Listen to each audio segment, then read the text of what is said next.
Alors nous sommes aujourd'hui donc lundi, on est le 11 Adar Bet, nous sommes arrivés d'Av Kouf Yud Aleph de Hulin et on est à la 12e ligne. 12e ligne, Rav Bar Sheva Ekla Levi Rav Nachman. La Gemara raconte que Rav Bar Sheva est arrivé chez Rav Nachman. Aïtolei Kavda Shlicha Avelo Achal. On lui a amené du foie qu'on a fait bouillir, donc il n'a pas mangé, il n'a pas voulu manger.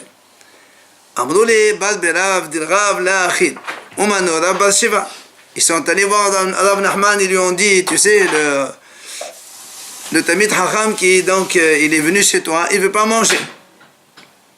Comment il s'appelle? Il s'appelle Rav Bar Sheva. Amaleo, il leur a dit Rav Nachman, Gamoul le Sheva. Ça veut dire donnez-lui par force. Ça veut dire qu'il est l'eau. Ça veut dire lui il pense que c'est caché. Comme on l'avait dit la dernière fois, le foie quand il cuit, il dégage le sang mais il ne reprend pas le sang, donc c'est pour ça que c'est moutard selon lui. Et la Gemara dit que Tanaï, c'est comme la mahnok de Tanaïm. Rabbi Eliezer omer hakaved oseret ve'ena ne'eseret mepene sheponetet ve'ena bola'at. Rabbi Eliezer dit effectivement que le foie oseret, c'est-à-dire que si on la fait cuire avec autre chose, elle va interdire les autres choses, mais par contre elle-même ena ne'eseret. Elle-même, donc le foie lui-même, il ne s'interdit pas. Pourquoi? Parce que, comme on a dit, poletet, le foie, il dégage le sang, mais il ne le réabsorbe pas. C'est pour ça qu'on a le droit de le manger quand il est cuit seul. Rabbi Ishmael ben Yochanan ben Berocha Omer, Rabbi Ishmael, lui, il n'est pas d'accord. Il dit, Metoubelet oseret veneeseret, shelocha oseret veneeseret. Selon lui, que le foie, il soit metoubelet, c'est-à-dire avec des épices, ou qu'il soit donc bouilli dans l'eau. Dans tous les cas, au seret, le foie, il interdit les autres choses qu'on fait cuire avec lui puisqu'il va dégager le sang. Mais Rabbi Ishmael dit que lui-même, le foie aussi, il est ne'essa, il est donc interdit. Rabba bar Ravuna Ekla Levi Rabba bar Rav Nachman. Encore une autre histoire. Rabba, le fils de Ravuna, est arrivé chez Rabba, le fils de Rav Nachman.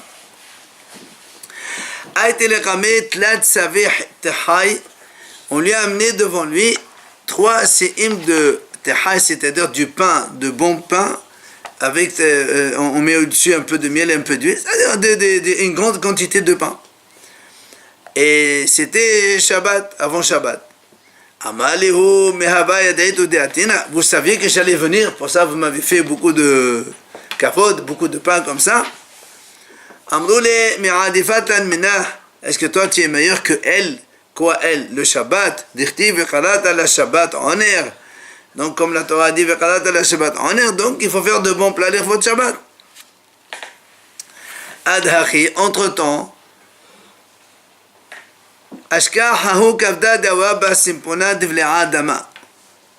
ils ont amené donc comme dans le repas du foie donc qui était donc cuit, mais il y avait simpona devle adama, il y avait comme des vaisseaux qui sont pleins de sang dedans.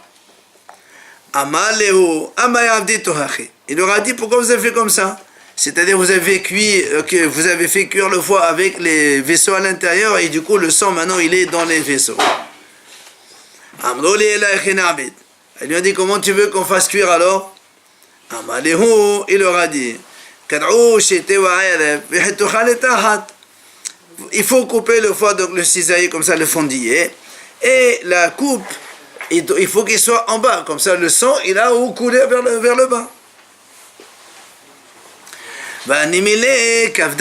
Quand est-ce qu'on peut faire ça et que donc on le met, donc on fait une coupe et on le met en bas de la coupe vers le bas, comme ça le sang il coule? C'est seulement kavda, le foie. Aval tehana shumna be'al mahu. Mais si c'est la rate, même si elle est rouge, la rate elle n'est pas pleine de sang, c'est que de la graisse, et donc on n'a pas besoin de fondiller la rate et de la faire cuire, on ne peut la faire cuire comme ça normalement. Et la dit et la ramène d'ailleurs, il dit Shmuel quand il faisait une saignée, après on lui faisait cuire justement une rate comme cela, donc on n'a pas besoin de la cisailler, on la faisait cuire normalement. Itma, la Gemara vient enseigner Kavda, elle avait bisra charé. dama mishraq shariq.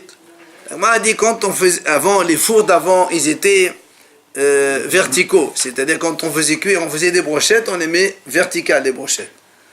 Alors il dit quand on fait cuire, donc on fait une brochette avec plein de morceaux de viande, si on met le foie au-dessus de la viande, c'est moutard. Pourquoi? Pourtant quand on va griller, le foie il va couler du sang. Alors il dit le sang d'ama mishraq shariq, le sang il glisse. Et comme il glisse, donc il ne va pas rentrer dans la viande, et donc c'est moutard. Par contre, l'agma dit kahla allavi bisra asso. Si par contre on met le pis, donc la mamelle de l'animal, on veut la faire griller dans une brochette avec d'autres morceaux de viande, si on la met au-dessus, ça c'est interdit. Pourquoi? Parce que comme il va couler du lait, halav c'est le khem maslech. Comme le lait il va couler des morceaux de pis, alors il va couler, il va se rattacher avec les morceaux de viande qui est en bas, ça va faire viande lait et donc c'est interdit, c'est ce que dit ici l'agma. Rav Dimi men hadi'am matni ifka. Rav Dimi lui il dit le contraire. Kahla allavi bisra shari ma yatama halaf shhuta de rabanan. Lui il dit le contraire. Pourquoi? Il dit quand on met les morceaux de pis au-dessus de la viande et on les fait griller comme ça avec une brochette verticale, même si le lait il descend vers les morceaux de viande, comme ça s'appelle halaf shhuta, le lait, quand est-ce qu'il est assourd les viandes? C'est quand c'est du lait qu'on a très déjà. Mais le lait d'un animal qu'on a égorgé, qu'on a fait la shhita, qui est encore dans le pays, ça c'est uniquement interdit de haramim. Alors comme c'est une interdiction de haramim, on dit donc ça va couler, c'est pas grave. Par contre, kavda allavi bisra asodam dioraita. Mais si c'est du foie qu'on met au-dessus de la viande, comme le foie il va couler du sang, et le sang c'est minatora de assour de manger le sang quand il sort, là lui il est mahmir, il dit que c'est assour de faire comme ça.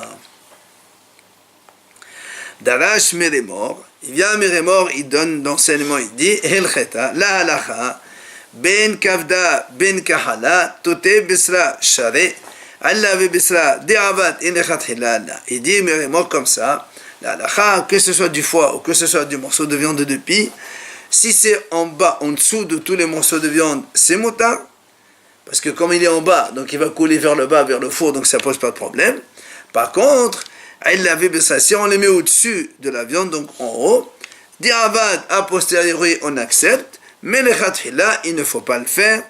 C'est ce qu'on faisait avant d'ailleurs, je me rappelle, quand on faisait les brochettes, on mettait sur les morceaux de viande, et le foie, c'est en bas vers le bas, parce qu'il coule du sang, au moins il coule vers le four, il ne coule pas sur les morceaux de viande. Oui, avant les fours, ils étaient comme ça. Ravashi, Iqla li Velami bar Abba, Hamo. Ravashi, là donc, il est arrivé chez le Rami Bal Abba, son beau-père. Hazil est venu de Rami Bal Abba. Il a vu le fils de son beau-père, donc son beau-frère. De Kashafid Kavda, il était en train de griller donc des brochettes et le foie il était au-dessus de la viande. Amar Kamayahir Haim Alabanan. Il dit combien qui est le orgueilleux, il se prend pour se permettre de faire ce genre de choses. Et moi de Amourabanan de Avan, de Khathala bi Amour. Et les haramim, quand on a dit que on a fait ça, c'est a posteriori, on accepte. Mais pas les khatila, on n'a pas dit qu'il faut faire ça. Comment lui, il se permet de faire ça? Maintenant, la Gemara a dit, Ve'i eka bidouge bisra, elle avait kavdana mi asir. Il dit maintenant, s'il y a bidouge, c'est-à-dire une sorte de bassine qui réceptionne en bas, c'est-à-dire que le sang, il ne va pas couler donc dans le four. Il y a une sorte de bassine sur laquelle le sang il va couler là-bas. Il dit dans ces cas-là, s'il y a une sorte de bassine, un plateau pour recevoir le sang, même bisra il dit même si on met la viande au-dessus donc du foie, eh bien ça va être quand même interdit. Pourquoi l'agma a dit et quelle est la différence? Pourquoi quand on fait griller la viande, même s'il y a un peu de sang qui va sortir, et il est permis, puisqu'on l'a grillé. Pourquoi ici tu dis que quand le sang il sort, parce qu'il y a du foie assez assourd quand il est recueilli dans un récipient? Alors l'agma a dit, Dama de Vesra Shachin, Dama de Kavda Kafi. Il dit non, là le sang de la viande quand il coule, c'est pas du vrai sang, c'est plutôt, même si c'est du sang, comme il y a de la graisse en même temps, alors on peut enlever la graisse et laisser le sang, donc on ne touche pas. Mais dans le foie, il n'y a pas, il n'y a que du sang, et donc le sang, il est au-dessus, il flotte, alors on ne peut pas l'enlever à cause donc de la graisse qui est mélangée, c'est pour ça que c'est assourd. Amar Rav Nachman, Amar Shmuel, il dit Rav Nachman au nom de Shmuel, Sakin, sheshahat ba, asur lahator ba doteah. Si on prend un couteau, on a fait avec la shhita, donc d'un animal quelconque, après, on n'a pas le droit de couper avec ce même couteau quelque chose de chaud. Pourquoi? Parce que le sang, quand on fait la shhita, le couteau, il absorbe le sang de l'animal, et si après tu coupes avec quelque chose de bouillant, eh bien il va y avoir donc une extirpation du goût du sang vers donc la chose que tu es en train de couper. Maintenant, tsonen, si on a coupé avec quelque chose de froid, amnela baya hadaha, amnela la baya hadaha. Certains disent il faut rincer ce qu'on a coupé à froid, et d'autres disent c'est pas la peine, si c'est à froid, ça ne absorbe pas. Amar Rav Yehuda, Amar Shmuel, il dit Rav Yehuda de Shmuel, Ke'arash malach ba basar, asur lechol ba doteah. Si on a une bassine dans laquelle on a cachérisé la viande, quand on cachérise la viande, on fait tremper donc une demi-heure, après on sale, 3/4 d'heure, 1 heure, et après on rince. Donc pendant le salage, le sang il sort de la viande dans la bassine. Donc cette bassine-là, il dit Shmuel, on n'a pas le droit de manger dedans des choses bouillantes. Pourquoi? Parce que tout simplement, comme il y a du sang qui s'est absorbé dans la bassine à force donc des salages répétés, alors quand on va mettre des choses chaudes, du coup le sang il va donc diffuser dans les aliments chauds qu'il y a dans cette bassine. C'est pour ça qu'on n'a pas le droit de mettre des choses chaudes dans une bassine de cachérisation. Ou Shmuel et l'étamé. Et Shmuel donc selon ce qu'il avait dit donc auparavant, Shmuel Maliyah hariho kedoter. Parce que Shmuel il avait dit déjà tout ce qui est salé a statut de cuisiner, comme si qu'il était bouilli. Donc c'est comme si on a fait bouillir du sang dans la bassine, et après évidemment la bassine a absorbé le sang, et maintenant tu veux encore un autre bouillon d'autre chose, automatiquement le goût du sang il va aller dans l'aliment chaud. Et Shmuel avait dit aussi kavush harehu kemvushal. Quand on met kavush, c'est-à-dire quelque chose en saumure, eh bien il est considéré comme cuisiner complètement. Ki ata Ravin amar Rabbi Yochanan maliyah eno kedoteah vechavush eno kemvushal. Quand Ravin il est venu d'Israël, il a dit au nom de Rabbi Yochanan, lui il n'est pas d'accord avec Shmuel. Il a dit non, maliyah ce n'est pas considéré comme doteah. Ça veut dire dans ces cas-là, il n'y a pas de problème de diffusion de goût, et le kavouch ce n'est pas considéré comme mevushal non plus. Amar Abaye, Hadi Rabin dit, Abaye dit non, ce qu'il a dit Rabin c'est faux, c'est pas vrai. Pourquoi? Il a dit,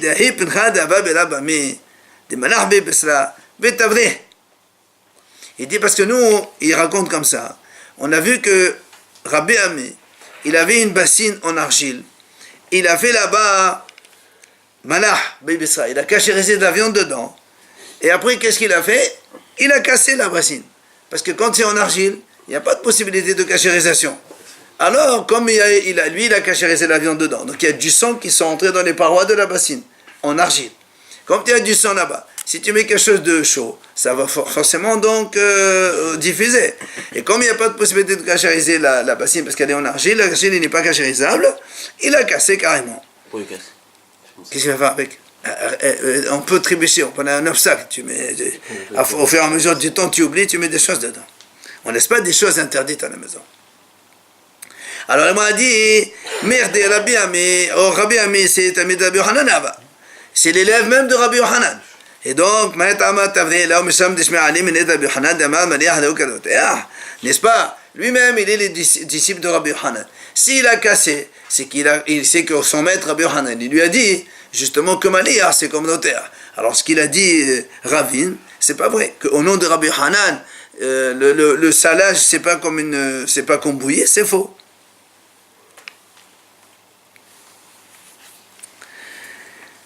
Yativ Rav Kahana, l'Agmal raconte, Il y avait Rav Kahana Ahoh de Rav Yehuda, Kameh de Ravuna. Il était donc devant Ravuna, il a dit l'enseignement suivant. Il a dit, ce qu'on a dit maintenant, une bassine dans laquelle on a fait saler la viande, comme il y a eu du sang qui a pénétré dans les parois, on n'a plus le droit de manger dans cette bassine quelque chose de bouillon, de chaud, parce que ça va donc absorber le goût du sang qu'il y avait à l'intérieur. Et il a dit la deuxième chose,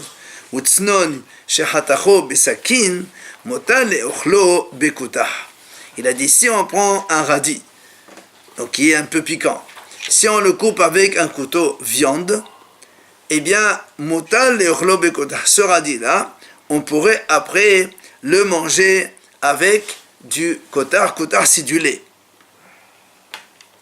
Alors, on pourrait se poser la question, si le radis, on l'a coupé avec un couteau qui est viande, normalement, la viande, elle est entrée dans le radis.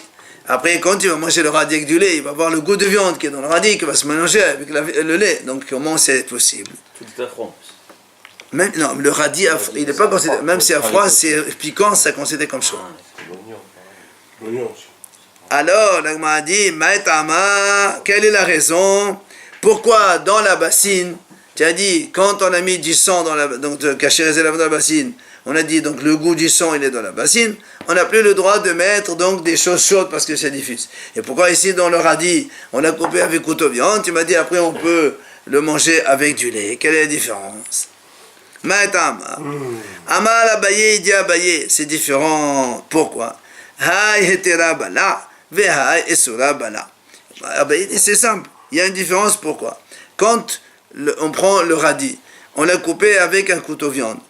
Le goût de viande qu'il a absorbé le radis, c'est un goût permis. C'est motard de manger la viande, c'est pas interdit, c'est pas de la viande taref, c'est de la viande cachère.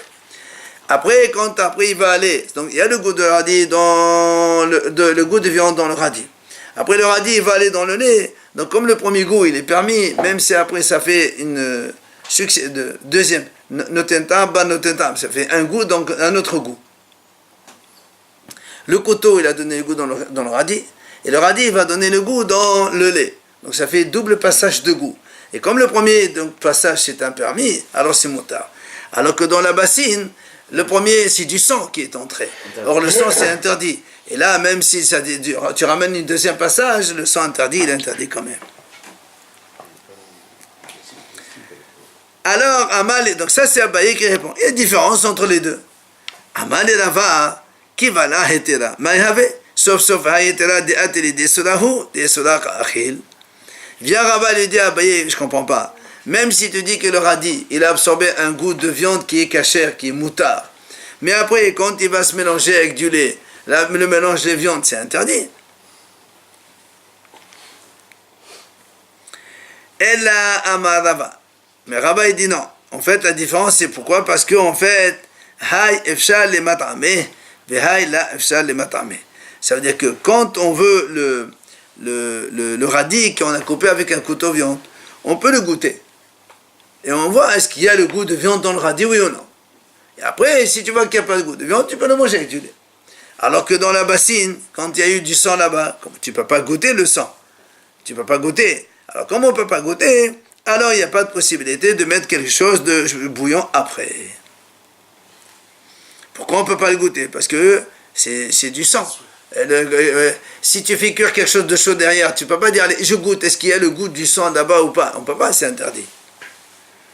Alors, Amal et la papa, les lavables, les tamir fait la alma'a. Papa, il lui dit, ah bah, quel est ton problème? On le donne à un goy qui goûte. Puisque, en général, on fait confiance comme ça à des professionnels goy, qui normalement, sans qu'on leur dise la conséquence halachique, qu'on leur dise, qu'est-ce que vous pensez comme goût là-dedans? Et lui, professionnellement, il ne peut pas mettre à mal sa notoriété de professionnel. Il va te donner des réponses professionnelles. La preuve, il dit, milatnan, n'est-ce pas qu'on a vu dans une Mishnah, hein? Non, c'est une braïta, on le corrige. C'est une braïta, elle dit Kederash beshel ba basar, lo ibashel ba halab. Donc on a dit ici, quelqu'un il a fait cuire de la viande dans une casserole. Oui, après on n'a pas le droit de faire cuire du lait dedans. Mais im bichel, ici sans le savoir, il a fait cuire quand même. Benoten tam. Donc dans ces cas-là, Ça dépend, est-ce qu'il y a le goût ou pas. Donc on disait, n'est-ce pas, qu'on a vu dans la Breta, quand on avait une casserole dans laquelle on a fait cuire de la viande, on n'a pas le droit de faire cuire du lait après.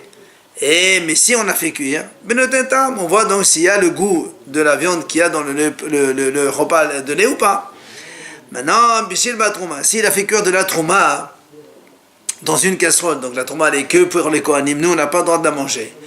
On n'a pas le droit de faire donc cuire quelque chose de hol, parce que justement le goût qu'il y a dans la casserole de la trouma va passer dans le hol et nous on n'a pas le droit de le manger.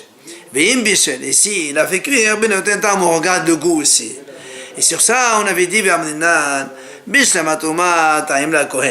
quand il y a donc, on a fait cuire du hol après la trouma, pour savoir s'il y a du goût ou pas, on peut faire goûter ça à un Kohen, puisque même si c'est de la trouma, le Kohen il a le droit de manger cela. Mais la Gemara a dit, mais si pour tester, est-ce que le goût de viande il est passé dans le lait ou pas, qui va goûter cela? Donc on avait dit, on a répondu là-bas, on va donner donc à goûter à un goy professionnel qui, pour sa notoriété, il ne va pas dire donc des choses pas bien, il va dire des choses vraies. Alors donc là aussi, pourquoi on ne fait pas goûter avec un professionnel goy? Alors la Gemara répond, comme Rava a dit, dans un cas et on peut le goûter, dans l'autre on ne peut pas le goûter. Effectivement, c'est quand il n'y avait pas un professionnel goy. Ensuite, la Gemara ramène ici itmar dagim sha'alu bakara. Si on a fait donc, on a posé donc du poisson chaud dans une assiette viande. Rav, est-ce qu'on peut manger ce poisson avec du lait après? Est-ce qu'on va dire que le poisson a pris, donc a absorbé du goût de viande qu'il y avait dans l'assiette, et donc après, nous on a le goût de la viande, on n'a pas le droit de manger du lait, ou oui? Rav Amar Assour, Rav a dit on n'a pas le droit de manger donc ce poisson-là avec du kotar, donc mélange de lait. Shmuel a dit on a le droit. Alors on explique, pourquoi Rav a dit que c'est interdit. Il y a le goût donc de viande qui passe dans le poisson. Et donc c'est un goût et on n'a pas le droit de manger du lait derrière. Shmuel il a dit moutar, pourquoi? Parce qu'il y a un goût, il y a un double transfert de goût. Le goût de viande qui passe d'abord dans l'assiette, après de l'assiette il va passer au poisson. Alors là maintenant le goût il est kalouche, il est donc très très très léger, mais après on peut manger donc ce poisson, après on peut manger la viande, du lait sans problème. Et là nous dit Rav, ce qu'il a dit Rav là au Befirosh Etmar. Il n'a pas dit clairement, on a déduit cela à partir d'une histoire. Comment c'est passé? Rav, il a voyagé, il est arrivé chez Rav Shimi, fils de Hiya, le fils de son petit-fils. Rav avait mal aux yeux. On lui a fait donc on a pris des herbes, et donc on a fait donc de la médecine de l'époque. On a fait ça dans une bassine, donc dans un récipient, on a fait chauffer ça. Après cela, on lui a fait cuire un repas dans ce même récipient.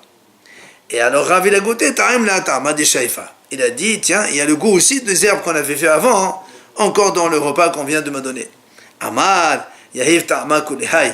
Ça veut dire que les herbes, ça donne tellement de goût. Donc, c'est pour ça que même s'il y avait un goût d'herbe dans la casserole, après on fait cuire un repas derrière, le goût il passe donc dans le repas après. Et donc, nous, on croyait que c'était pour cette raison que Rav il a dit que c'est assour. Mais la Gemara a dit, Velahi, mais c'est pas vrai. Quoi? C'est différent là-bas, on parle là-bas des herbes. Les herbes médicinales, c'est des herbes qui sont beaucoup plus, avec un goût très prononcé. Et c'est pour ça que comme c'est très amer, ça passe dans le repas donc d'après. Ce qui n'est pas le cas de viande qui fait un double passage dans l'assiette puis dans le poisson. C'est pas la même chose. Enfin, on nous ramène ici la Bile Hazar, Hava, Kaim, Kameh de Mor Shmuel. Il était devant Mor Shmuel. On a amené devant Shmuel donc du poisson qui était déjà dans une assiette viande. Poisson chaud qui était dans une assiette viande. Et après, il a mangé ça avec du lait. Shmuel, il a donné à Rabbi Lazar, mais Rabbi Lazar n'a pas voulu manger. Alors Shmuel lui dit comment? À ton maître, j'aurais donné, il aurait mangé, et toi tu ne manges pas. Alors, la Gemara raconte que Rabbi Elazar, il est parti voir Rav. Il lui a dit, Amal et Hada b'mon meshimate. Quoi, tu es revenu de ce que tu avais dit, puisque toi tu as dit que Dagim Charlu Bekala, Rav on a dit il a dit que c'est assourd. Donc Rabbi Elazar dit quoi, tu as changé d'avis. Amal et Has les Zared Abba Rabba de l'Isfeli de l'Aspedade. Il dit non, Has Vishalom, donc Shmuel, il m'aurait jamais servi donc quelque chose dont il sait que moi je ne pense pas, et donc je ne pense pas que c'est permis. Donc jamais ça s'est passé cette histoire-là. Quand donc Rav se défend, il n'a pas changé, il a gardé donc son avis comme quoi Dagim Charlu Bekala, donc du poisson chaud qu'on a mis dans un récipient viande, c'est assourd après de le manger avec du lait.